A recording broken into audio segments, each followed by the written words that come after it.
فطرانہ کے متعلق سوال ہے کہ اس سال یعنی کہ 2021 میں فطرانہ فی کس جو ہے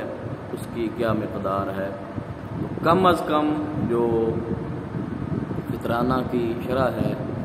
وہ یہ ہے کہ 140 روپیہ پر ہیڈ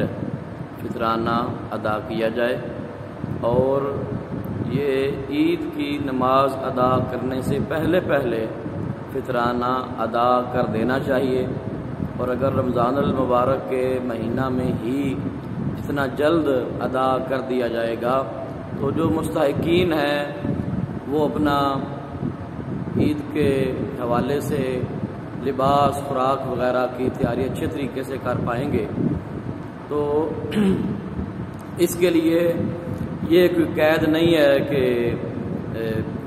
مطلب کہ عاقل بالغ ہو یا اتنی ایج کوئی لمٹ نہیں ہے۔ جو ایک دن کا بچہ ہے اس کی طرف سے بھی آپ نے فطرانہ جو ہے وہ دینا ہے، اور جو 70-80 سال یا 100 سال جتنے بھی ایج ہے گھر میں جتنے بھی افراد ہیں، مرد اور عورت، چھوٹے بڑے بچے سب اس میں برابر ہیں۔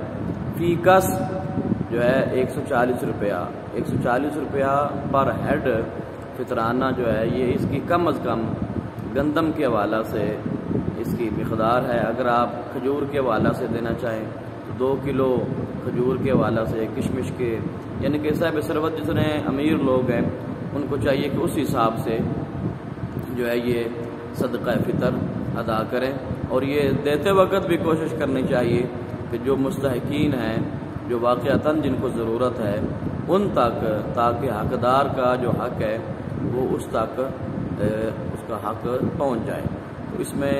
چھان بین کر لینی چاہیے، محلے میں، رشتہ داروں میں، دوست احباب میں دیکھ لینا چاہیے، جو حقدار ہیں ان تک یہ حق پہنچنا چاہیے۔ اللہ پاک ہمیں اعمال صالحہ کی توفیق عطا فرمائے۔